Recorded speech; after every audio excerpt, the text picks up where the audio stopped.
Welcome to Risky Routes from Miami, Florida.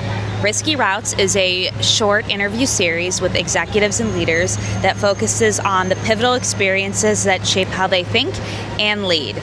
We talk about the chaotic, uncomfortable, borderline bad idea journeys that push people to level up, trust themselves, and take control of their lives.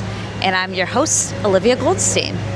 Today I'm standing outside an airplane because I am joined by Germán Efromovich, the owner of Synergy Group and formerly CEO of Avianca Airlines. Germán is one of Latin America's most fascinating entrepreneurs.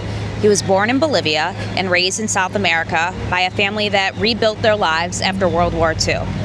He went from selling encyclopedias and working in the oil industry to building a business empire spanning energy, aviation, shipbuilding, and infrastructure.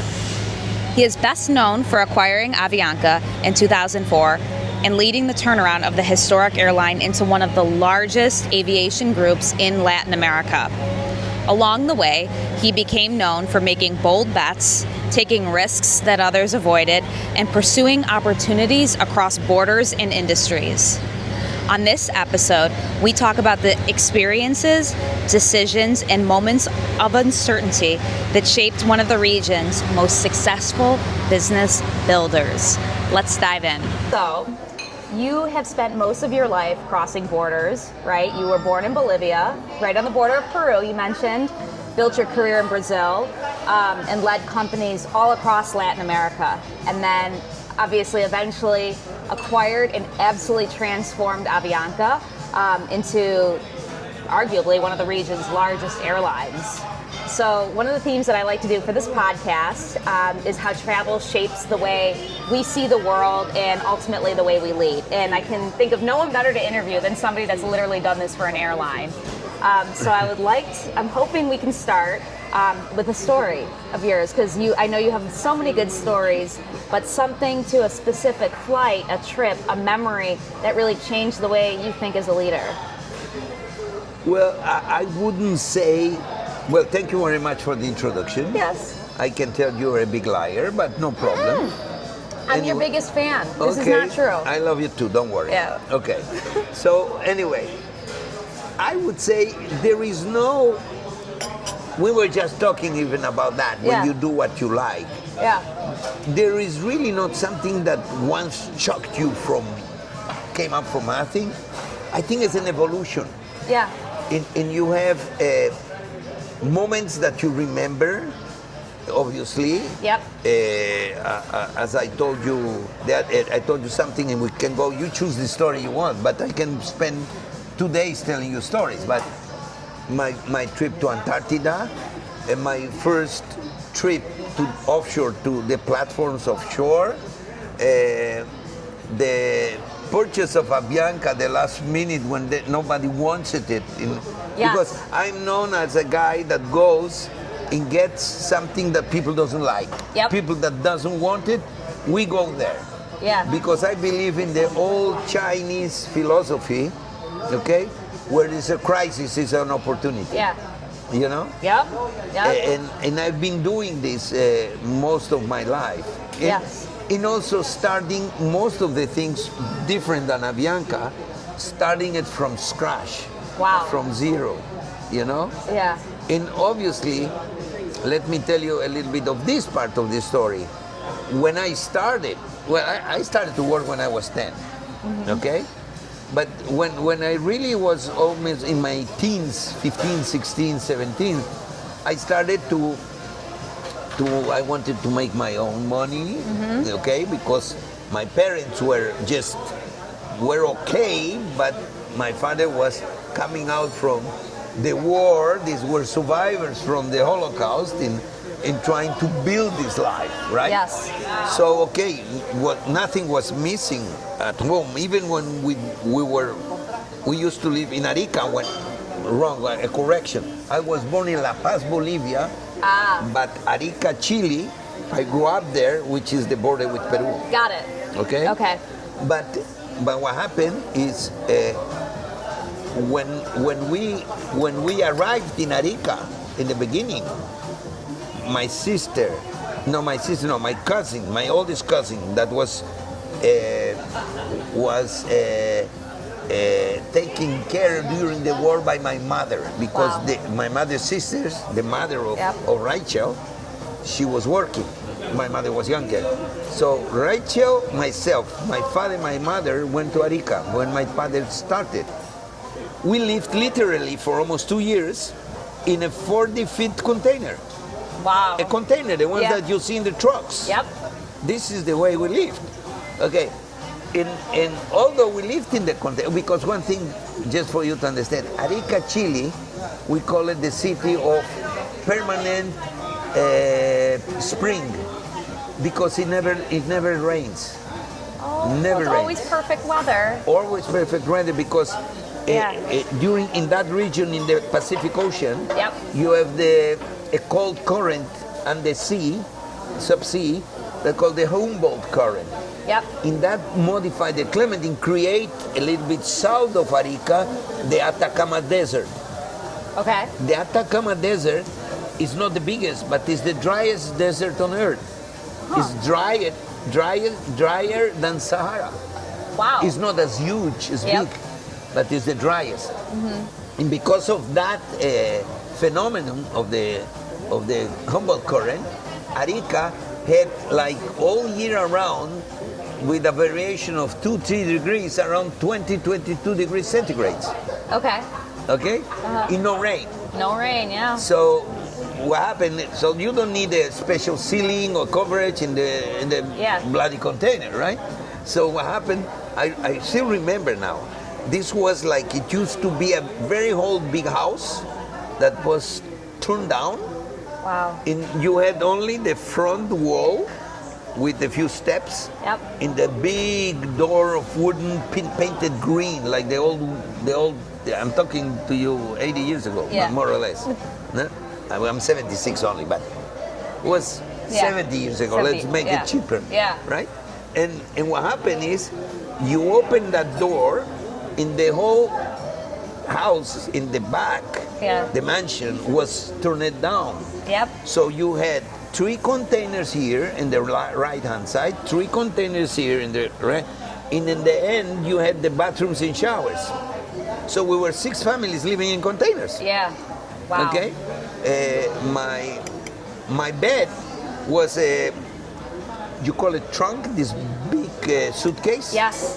It was a trunk with the sponge mattress, something like this. Wow. I was little, anyway. I would fit in a trunk like that, you know.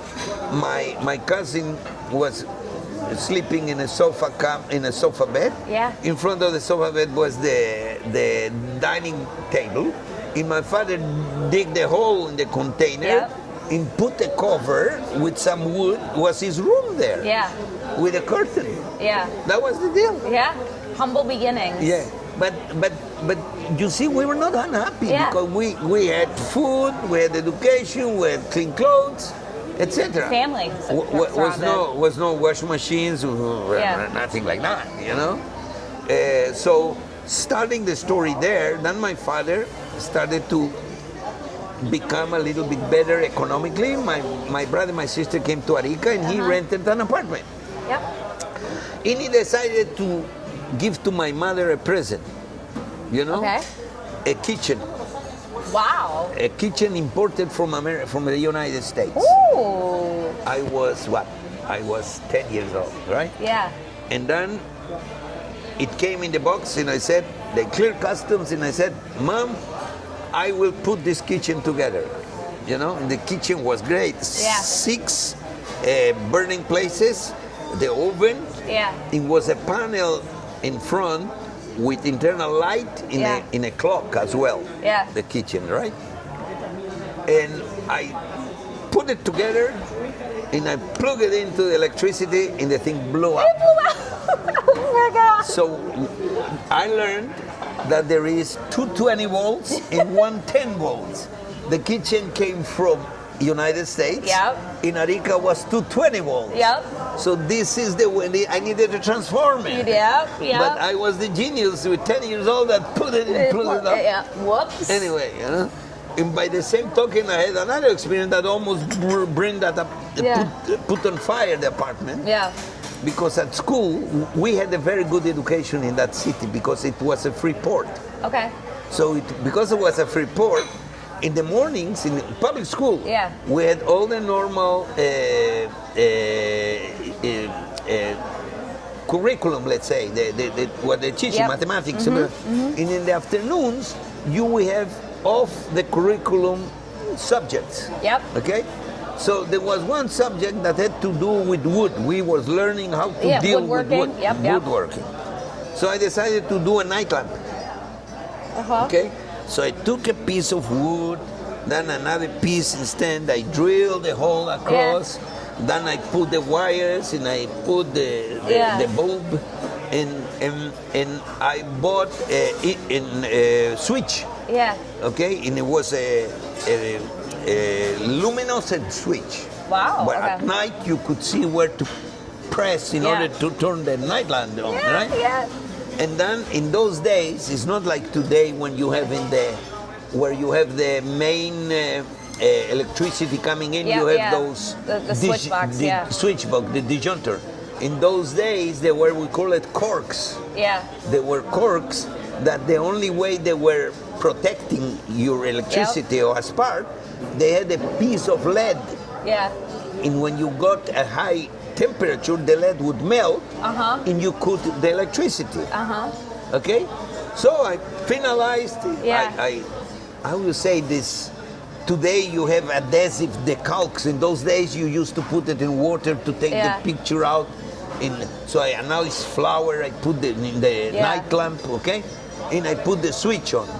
The switch, when you connect today, obviously I learned that you connect one wire is connected, in the other wire, one goes in one side, the other goes in one side. When you switch, you get the connection. Yep. When you disconnect, you get like this. Yep. What I did both like this. Okay. So what happened when I pushed the button, poof. It blew up. It blew up. Okay, so I said, no problem. We lost the electricity. I went to the cork in the little lead. The little lead, Obviously was melted. I said I fix it. So I took a wire of a copper wire and put it across to bypass that thing.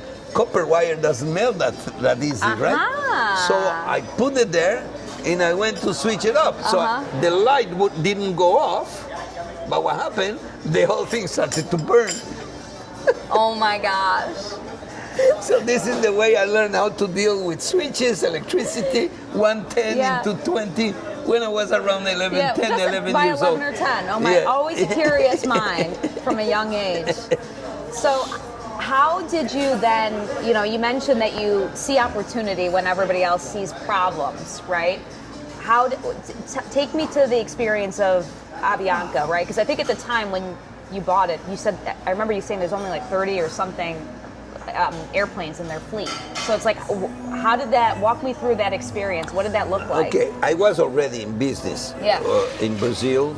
And obviously I already had the trust of a lot of investors because in reality we started with nothing. We couldn't borrow money because when we started in Brazil, okay, inflation was, guess how much? Give me a number of high inflation. 24. 24 per year. Yeah. Great. 3% a day. Ooh. 3% a day. This was in the late 60s, 70s. Ooh. That means 80% per month because Saturdays and Sundays it wouldn't work. Yeah. Okay? So you couldn't borrow money. Yeah. Yeah. People used to tell me, how you do business? What means all this inflation? I said, imagine that taking a bus is much cheaper than taking a taxi. How is that? He said, because the bus you pay when you get in the taxi you pay when you get off. By the time you have it's a matter to, it's just like it just that inflation, quickly so that quickly things go off, right? Or like you go to buy something and you call the guy, how much is this cup? I want to buy a cup. Say, how much is it? And the guy goes, 10 11, 12, 13. Oh my gosh. Yeah. It's 3% a day. That's a lot. Money, you don't want to keep money, No. you know?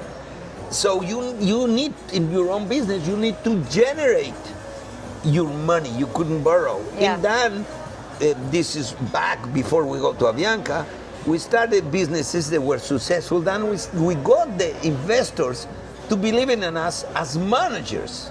Wow. As they said, we can put the money in the hand of these guys because it will return, it will multiply. Yes. Right? Like for instance, Elliot, we did a oil field in Colombia. Okay, Elliot put 3 million. 3-4 years later, they got 350 million. Woof. Okay. And we build it up so people believe in you. our You had capacity conviction. to do.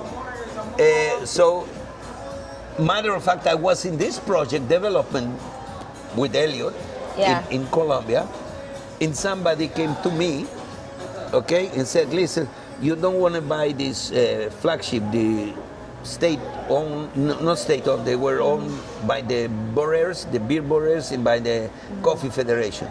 You don't want to buy this airline because they're going to bankrupt." I said, "Listen, I don't understand. My experience, we have a small airplane that somebody gave it to me because they owe us money. They didn't have the money, they gave it the plane." So then we started, this was in Brazil. Yeah. So we started to transport our people to the platforms, to the base of Petrobras in a city called Macaé. And then Rio Sul, which is a subsidiary of Failing Airlines. Okay. You know, the president, George Ermakov, calls me and said, "German, I'm getting rid of the turboprops." Okay. They had 4 turboprops, 4 Embraers 120, 30-seaters, you know? I'm getting rid of that because that line we will concentrate in the 737s, blah, blah, blah. You don't want to buy it. I said, "Well, we don't have the money to buy it." He said, "No, I transferred the financing and the company is operating." Okay. So after 3 months after I got that plane that the guy gave me, we had these 4 and we had a regional airline. And I went to look for people to invest in. People would invest it. But we had only the regional and starting to grow it in Brazil. So then I was in Colombia. In the meantime, was a lot of other things happened, but I don't want to spend 2 days here with you. But I would love to, but I don't think it's good for the viewers here, okay?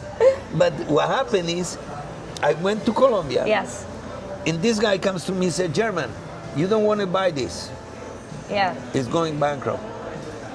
Nobody wants it." Okay. So I said, "Listen, I am not experienced. I have only this little thing that I'm managing in Brazil. This is too big for me." Okay. The guy said, "No, you can do it. I know you can do it." I said, I'm going to get rid of the guy. What I do, I will make him an indecent offer. Okay. Okay, that guy would get upset. He will not talk to me anymore. You know? Like a low offer. A low. Indecent means low. Okay. So I made the offer, and the guy accepted. Okay?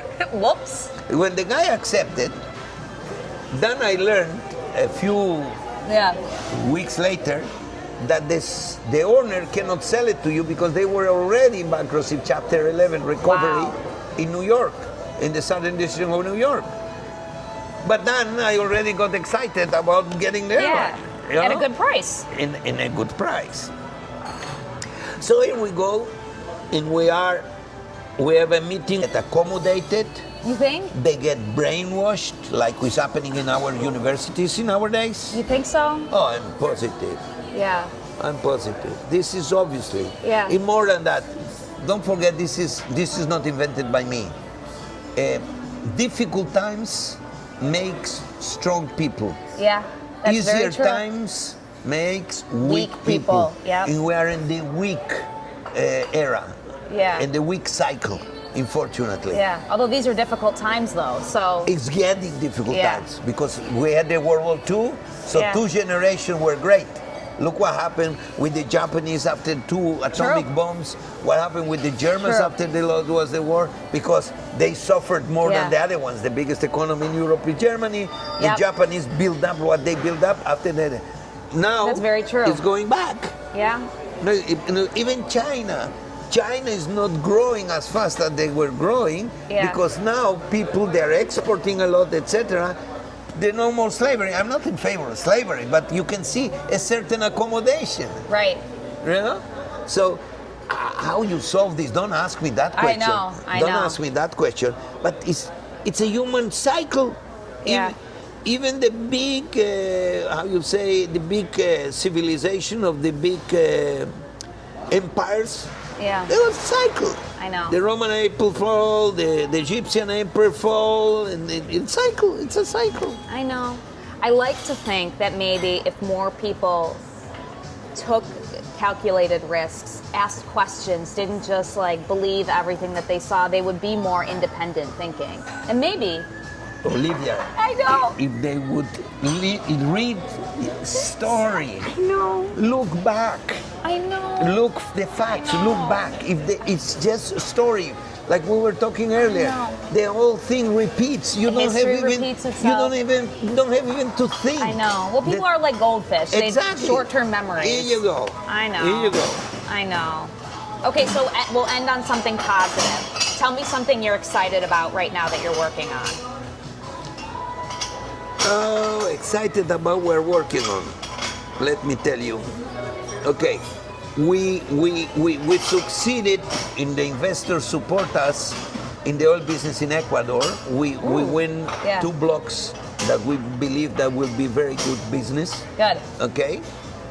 We're looking at Venezuela opportunities now, which is open. Yep. Okay. And obviously, what is really we want to do now, we got also the green light from investors, is to expand the hotel chain. Because we have we run a 7 hotel chain in Colombia. I remember I stayed at the one in Medellin. Here you go. Yep. Okay. Yep. And all 5-star service. Beautiful. Service is our Bible, our religion. Yep. And we're looking now Florida, wonderful, New York, in Europe to expand with our own brand. Great. Come to upstate New York. Huh? Upstate New York. The problem, Olivia, I would, but the problem is the following. Good question also as well. Yeah. How to think. Since we have our own brand, we are not part of the big chains. Yep. First of all, I have to start, and this is the investors approved, I have to start where I have the market, the Latin American market. So I have to go where the Latins go. Yep. In the beginning, I get it. Until the local market, we know our brand, etc. I get it. Otherwise, you cannot compete with the Bon Voice and etc. You know. Yep. But we might get there. We will. I'm sure. Thank you so much for doing this. I appreciate you. problem. I always enjoy spending time with you. No problem, Lisa. It was great. Thank you. Anytime. Thank you.